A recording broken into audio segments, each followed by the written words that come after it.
नमस्कार, मैं हूं सचिन, लेकर हाजिर हूं जो कहेंगे सच कहेंगे।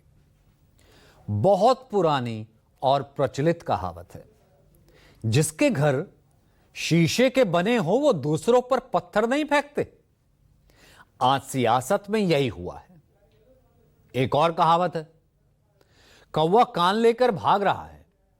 आदमी अपनी कान नहीं देखता, कौवे के पीछे भागने लगता है। एक अदने से शख्स ने पीएम मोदी को गाली दी। उसके खिलाफ बीजेपी के कार्यकर्ताओं नेताओं ने पटना के कांग्रेस दफ्तर सदाकत आश्रम में तोड़फोड़ शुरू कर दी। अब सवाल उठता है कि सियासत में गाली का कल्चर आज पैदा हुआ है। इसका जन्मदाता कौन है? कहां से शुरू हुई गाली की सियासत? या जो लोग कांग्रेस दफ्तर में तोड़फोड़ करने पहुंच गए, वो दूध के धुले थे? क्या गाली दिल पर लगी या सियासत चल पड़ी? आज सियासत में गाली कल्चर का निष्पक्ष हम विश्लेषण करेंगे। लेकिन सबसे पहले वो सवाल जो उठ रहे हैं, सवाल ये कि एक आम शख्स द्वारा दी गई गाली पर बीजेपी इतना खिसिया क्यों गई, जबकि वो शख्स गिरफ्तार भी हो चुका है? क्या गाली के बहाने बिहार में नफरत का बीज बोना शुरू कर चुकी है बीजेपी? और क्या वोटर अधिकार यात्रा में वोट चोर गद्दी छोड़ की मुहिम से ध्यान भटकाना चाह रही है बीजेपी? दूसरी टॉप स्टोरी जो हम आपके लिए लेकर आ रहे हैं, वो बिहार में जीरो एसआईआर में एक और बड़ी गड़बड़ी से जुड़ी है।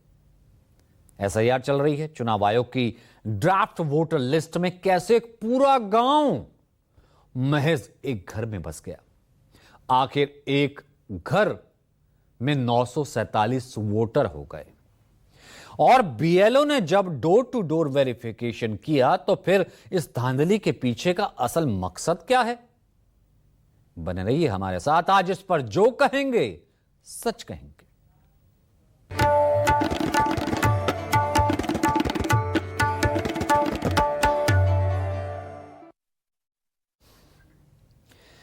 कांग्रेस नेता और लोकसभा में नेता प्रतिपक्ष राहुल गांधी समेत पूरी पार्टी और आरजेडी नेता तेजस्वी यादव पिछले 13 दिनों से बिहार के अलग अलग जिलों में यात्रा निकालकर सत्ताधारी बीजेपी और चुनाव आयोग के हर फर्जीवाड़े का कच्चा चिट्ठा खोल रहे हैं।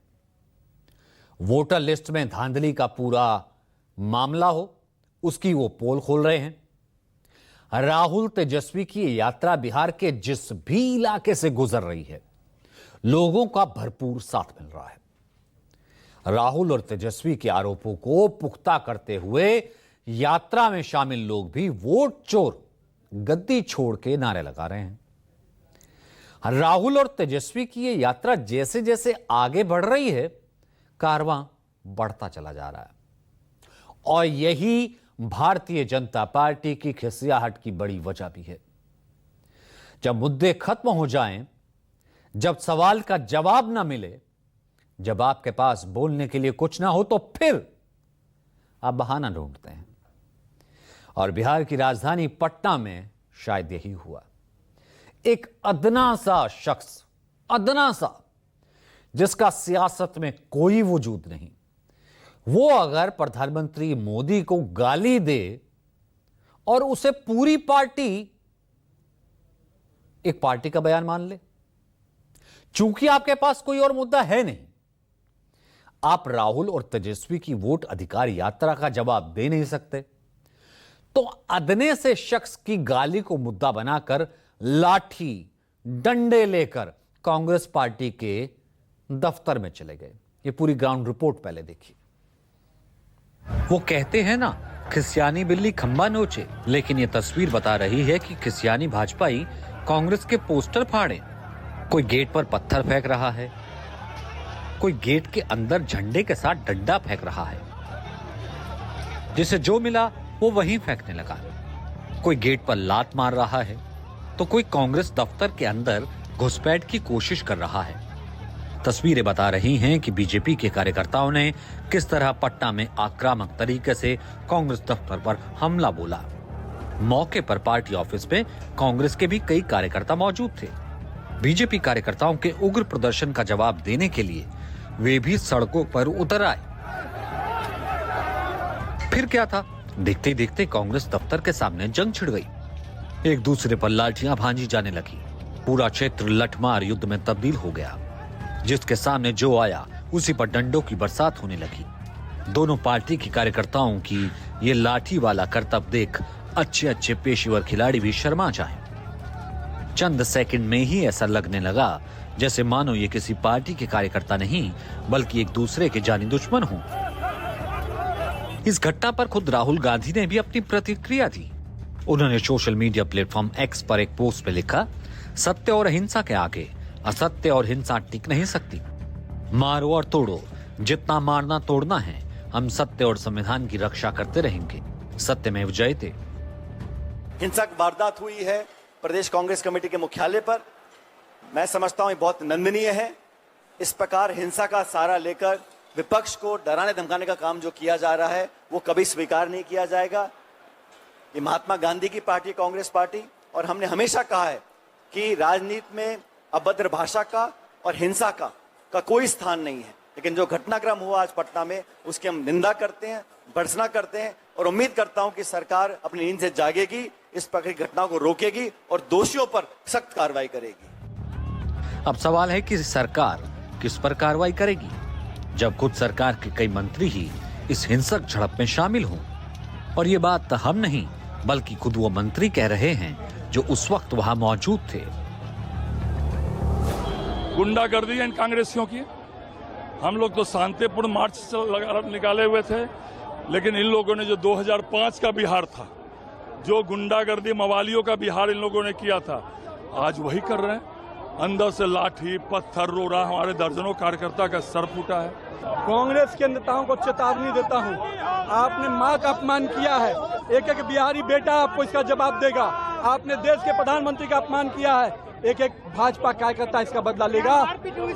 अब आप तो देख सकते हैं, हम प्रदर्शन करने आए थे, शांतिपूर्ण प्रदर्शन था।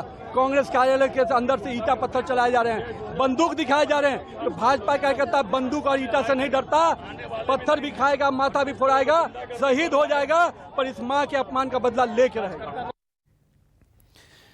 तो बिहार सरकार में शामिल मंत्री और बीजेपी नेताओं कार्यकर्ताओं का ये हिंसक प्रदर्शन उस वायरल वीडियो को लेकर था जिसमें पीएम मोदी की मां को लेकर के अभद्र टिप्पणियां की गई थी। दरअसल बीते 27 अगस्त को राहुल गांधी, उनकी बहन और कांग्रेस महासचिव प्रियंका वाड्रा और आरजेडी नेता तेजस्वी यादव वोटर अधिकार यात्रा लेकर दरभंगा पहुंचे थे। इस दौरान उनके स्वागत में बिठौली इलाके में एक मंच सजाया गया। इस मंच के सामने से बाइक पर होते हुए तीनों नेता अपने कार्यकर्ताओं के साथ मुजफ्फरपुर के लिए रवाना हो गए। मंच पे भी नहीं गए, लेकिन उनके जाने के बाद एक शख्स ने भरे मंच से वोट चोरी को लेकर नारेबाजी करते करते पीएम की मां पर आपत्तिजनक टिप्पणी कर दी। यहां एक बात बिल्कुल साफ कर दें, जिसे आपसे छिपाया जा रहा है बिल्कुल, कि जिस मंच से इस शख्स ने गाली दी उस मंच पर राहुल, तेजस्वी गए तक नहीं और ना ही उनके यात्रा कार्यक्रम में उस मंच पर जाने का कोई प्रोग्राम था, कुछ ऑर्गेनाइज था। एक और सच जो आपसे छिपाया जा रहा है, 28 अगस्त के जिस वीडियो को लेकर बीजेपी आग बबूला हो गई, उसका पूरा सच यह है कि जिस वक्त उस शख्स ने मोदी को गाली दी, उसी मंच से उसी वक्त उसका जबरदस्त विरोध हुआ। जिस वक्त उसने गाली दी उसी मंच से उसका जबरदस्त विरोध हुआ और आयोजकों ने उसे जबरन मंच से उतार दिया। यह बात वहीं खत्म हो जानी चाहिए थी, लेकिन राहुल तेजस्वी की यात्रा थी तो कुछ तो करना था और वही हुआ जिस तरीके से वहां पर चीजें चल रही थी।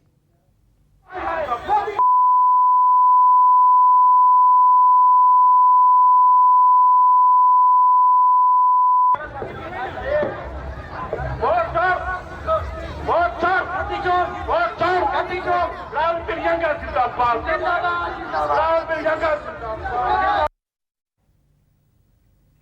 पीछे देखा आवाजें आ रही थी, ये गलत है, ये गलत है, ये गलत है। विरोध वही शुरू हो गया, उतार दिया गया मन से, भगा दिया गया। दरभंगा के जिस मंच का जिक्र कर बीजेपी कांग्रेस पर आरोप लगा रही है, यह उसका पूरा सच है। कांग्रेस के किसी स्थानीय नेता ने उस शख्स का मंच पर ना तो समर्थन किया, ना ही उसे वहां टिकने दिया। अब जरा यह भी जान लीजिए कि शख्स है कौन। आरोपी युवक का नाम है मोहम्मद रिजवी उर्फ राजा और पिकअप ड्राइवर है ये। रिजवी दरभंगा जिले के सिंगवाड़ा थाना क्षेत्र के भपूरा गांव का रहने वाला है। सोशल मीडिया पर वीडियो वायरल होने के बाद उसके खिलाफ एफआईआर दर्ज की गई और बीती रात छापेमारी करके रिजवी उर्फ राजा को दरभंगा पुलिस ने गिरफ्तार भी कर लिया। अब सोच लीजिए, एक पिकअप ड्राइवर कुछ कहता है और उसे पार्टी का बयान मान लिया जाता है।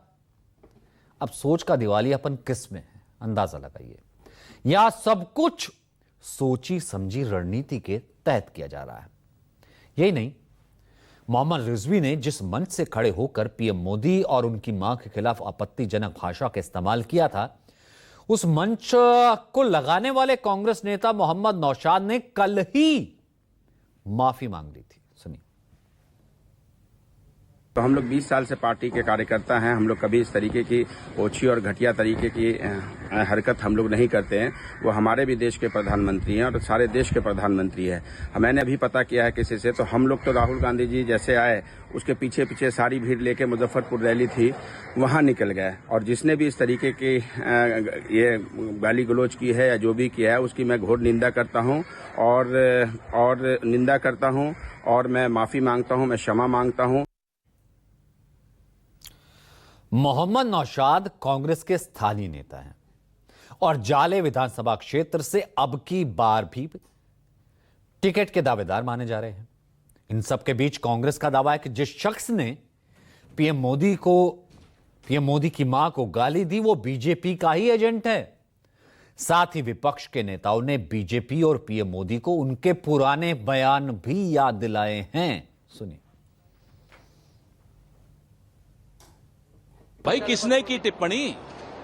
इन्हीं के एजेंट घूमते रहते हैं, करते रहते हैं बदमाशी और फिर यही मुद्दा बनाते हैं ताकि यात्रा से ध्यान हटा सके। ये बौखलाए हुए हैं हमारी इस यात्रा से। इनकी चोरी पकड़ी गई है इसलिए बौखलाए हुए हैं। रोपिएगा बबूल, खाइएगा खजूर। बीजेपी से क्या उम्मीद करिएगा? गाली गलौज, मार पीट, नफरत, देश तोड़ो, समाज तोड़ो, और क्या इनसे एक्सपेक्टेशन आप कीजिएगा? 50 करोड़ की गर्लफ्रेंड, जर्सी गाय, कांग्रेस की विधवा, भैंस, मंगलसूत्र, मुजरा, ये किसके बोल थे? कितनी डिबेट हुई, कितनी चर्चा हुई? ये आईना देखने का भी वक्त है। सोनिया गांधी को जर्सी गाय किसने कहा? कांग्रेस की विधवा किसने कहा? चुनावी रैली से 50 करोड़ की गर्लफ्रेंड की बात किसने कही? क्या यह गाली नहीं है? क्या उस वक्त कांग्रेस पार्टी लाठी डंडे लेकर बीजेपी के दफ्तर पहुंच गई थी? संवैधानिक पद पर बैठा शख्स जब ऐसी भाषा का इस्तेमाल करे तो सब चुप, और एक पिकअप ड्राइवर अपने मुंह से गाली निकाल जाए तो लाठी डंडे चलने लगे। इसे क्या कहेंगे? सबसे पहले तो आप वो बयान सुनिए। भाइयों बहनों, बता दीजिए, इस देश में कभी किसी ने 50 करोड़ की गर्लफ्रेंड देखी है? 50 करोड़ की गर्लफ्रेंड ये गरीब देश में? कांग्रेस ने ऐसी सरकार चलाई कि जो बेटी पैदा नहीं हुई, जिस बेटी का जन्म नहीं हुआ, वो कांग्रेस सरकारों के कागज पे वो बेटी की विधवा भी हो गई और बेटी के विधवा पेंशन भी मिलना शुरू हो गया। ये रुपये कौन कौन विधवा थी जो लेती थी? ये कांग्रेस की कौन सी विधवा थी जिसके खाते में रुपया जाता था? मेरी गाली संस्कारी और तेरी गाली दिल पर लगी। सियासत में गाली देने की यह परंपरा मोदी के आने के बाद नहीं शुरू हुई है। 70 के दशक में इमरजेंसी के दौरान देश की सबसे ताकतवर प्रधानमंत्री इंदिरा गांधी को जितनी गालियां लोगों ने दी, शायद आज की पीढ़ी उसे सुन भी नहीं पाएगी। इमरजेंसी के खिलाफ आम आदमी का गुस्सा था। उस गाली देने वाले आम आदमी ने इंदिरा गांधी को फिर मजबूती के साथ देश का दोबारा प्रधानमंत्री भी बनाया। अब इसको आप क्या कहेंगे? इसका एक ही मतलब है कि नेता देश का अगुवा होता है। उसके गले में जनता माला भी पहनाती है और गाली भी देती है, लेकिन इसे एजेंडा जो लोग बना रहे हैं, इसका मतलब है कि वो मुद्दों से जनता को भटका रहे हैं। तो ये था आज का सच पहली कवर स्टोरी का। तो ये बात हम क्यों कह रहे हैं, इसे समझने के लिए आपको हम दूसरी स्टोरी की तरफ लेकर के चलते हैं कि हंगामा है क्यों बरपा। दरअसल कांग्रेस ने सोशल मीडिया प्लेटफॉर्म एक्स पर पोस्ट करके चुनाव आयोग पर वोटर लिस्ट में गड़बड़ी का नया आरोप लगाया। बिहार में वोटर अधिकार यात्रा निकाल रहे राहुल गांधी और अपनी पार्टी का एक सोशल मीडिया उन्होंने पोस्ट ये शेयर किया। इसमें कहा कि निर्वाचन आयोग का जादू तो देखिए, एक पूरा गांव एक घर में बस गया। दरअसल कांग्रेस ने बिहार के बोध गया के एक गांव को सभी वोटर्स का पता नए ड्राफ्ट वोटर लिस्ट में एक ही होने का दावा किया, और यह संख्या कोई छोटी मोटी नहीं है।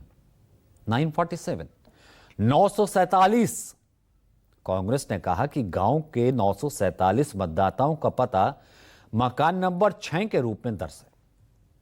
कांग्रेस ने जिस गांव में वोटर लिस्ट में इस गड़बड़ी का जिक्र किया वो बोधगया के 12 चट्टी विधानसभा का निदानी गांव है और बूथ नंबर 161 है। कांग्रेस ने इस गांव में मकानों के पते की फोटो भी शेयर की और लिखा कि असली मकान संख्याएं मौजूद हैं, लेकिन चुनाव आयोग की मतदाता सूची में यह गायब है। कांग्रेस का आरोप है कि निदानी में सैकड़ों घर और परिवार हैं, मगर लिस्ट में पूरा गांव एक काल्पनिक मकान में समा गया।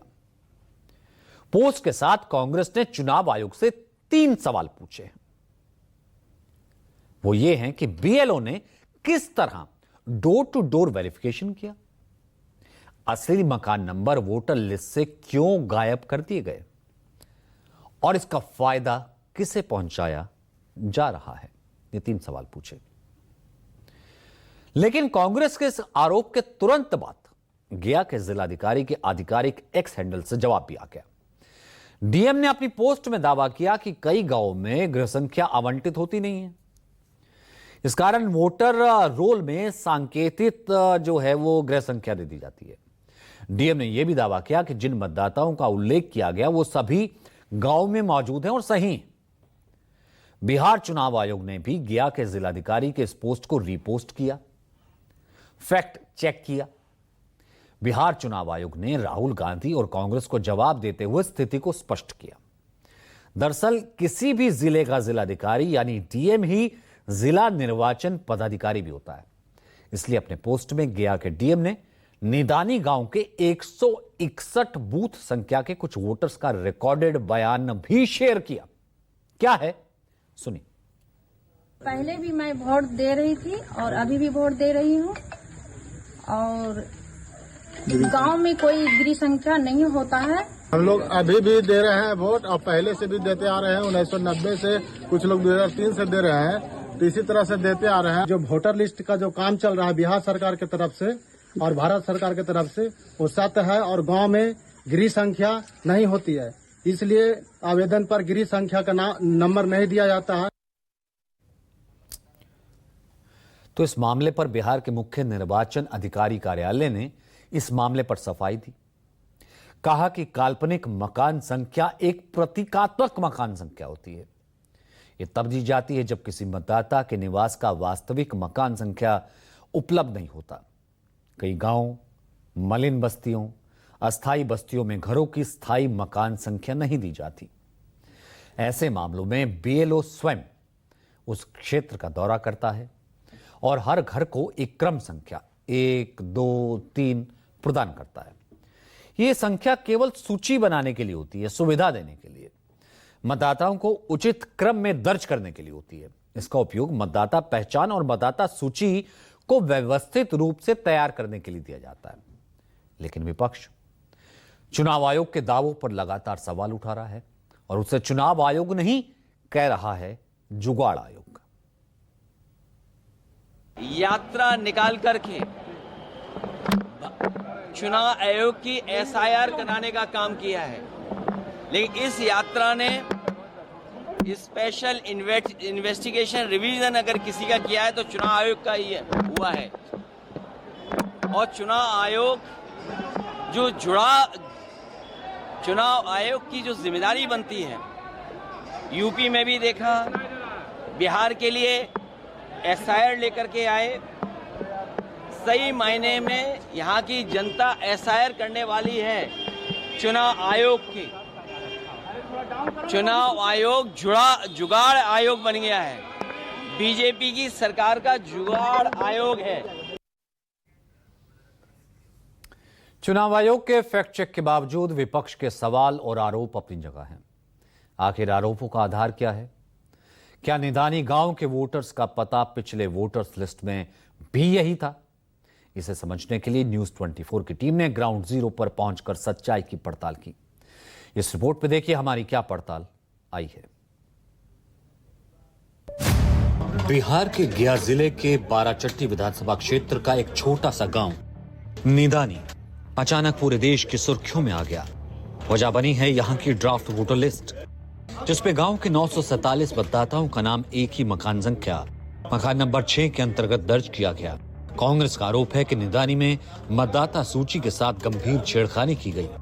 कांग्रेस पार्टी का आरोप है कि पूरे गांव को एक काल्पनिक मकान में ठूस दिया गया। सच्चाई की पड़ताल करने के लिए न्यूज 24 की टीम लंबा सफर तय कर निदानी गांव पहुंची। हमें पता चला कि विवाद सामने आने के बाद बीएलओ से लेकर जिलाधिकारी तक गांव का दौरा कर चुके हैं।